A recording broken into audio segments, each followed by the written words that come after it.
Hay una cosa que es muy importante para entender cómo se sienten los rusos actualmente y cómo ven a Occidente, por lo menos de un lado. Rusia ha sido siempre, o por lo menos desde Pedro el Grande, un país europeo, en todos los sentidos, es decir, con sus tradiciones, con sus historia, digamos, diferencial o con aspectos diferenciales como la tiene cualquier país. Bueno, pues estuvieron 2 siglos, eh, eh, digamos que ocupados mayoritariamente por los mongoles, pero igual que nosotros en España estuvimos 8 siglos con ocupación y con presencia árabe en España. Eh, en esto cada país tiene su, ya digo, su idiosincrasia y sus características propias, pero es tan europeo como puede serlo Francia, Alemania, Italia o cualquier país que escojamos. Y eso se nota muy bien, por ejemplo, cuando vas a países que no lo son, como China, donde es una cultura completamente diferente. Yo siempre digo, aunque sea eh, una obviedad, pero es que los grandes autores rusos como Dostoyevsky, como Tolstoy, Chekhov, es decir, esto es literatura europea, no es literatura china.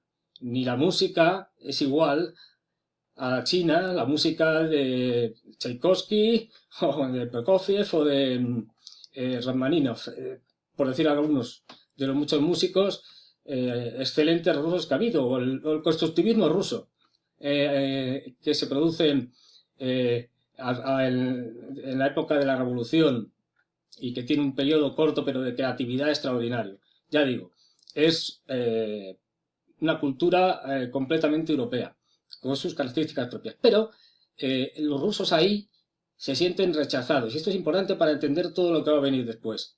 Se sienten rechazados porque, y es otro de los documentos que ha juntado, ellos esperaban que cuando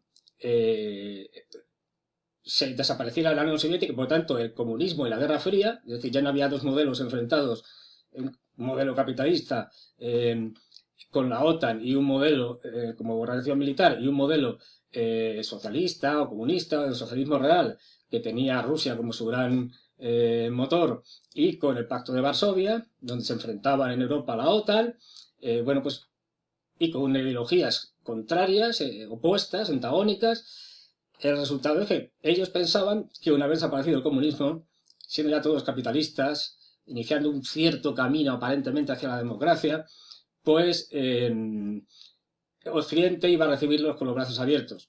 Pues nada de eso se produjo. Hasta el punto fue que querían integrarse en Occidente y que, como decía, Rusia pidió la entrada. Boris Yeltsin pidió la entrada a la OTAN, cosa que por supuesto le negaron.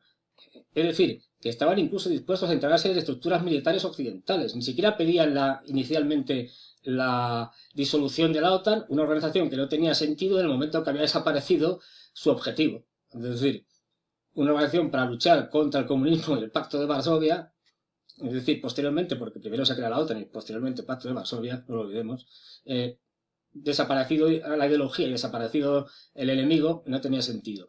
Bueno, había que perpetuar la OTAN por una serie de razones que iremos viendo, por intereses fundamentalmente, inicialmente norteamericanos, hasta la guerra de Kosovo, y luego veremos más allá.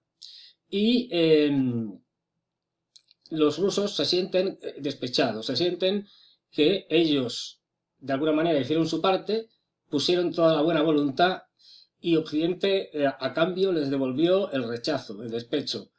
Y hay esa amargura por parte de Rusia, que se consideran europeos, que se consideran, pues eso, integrados en la cultura europea y que, sin embargo, han visto repetidamente y lo siguen viendo hasta ahora, hasta nuestros días, el rechazo de Europa a Rusia como si fuera un país asiático, oriental o algo así. Es decir, es algo que yo creo que a los rusos les duele muchísimo, porque ya digo, su cultura y su historia es europea.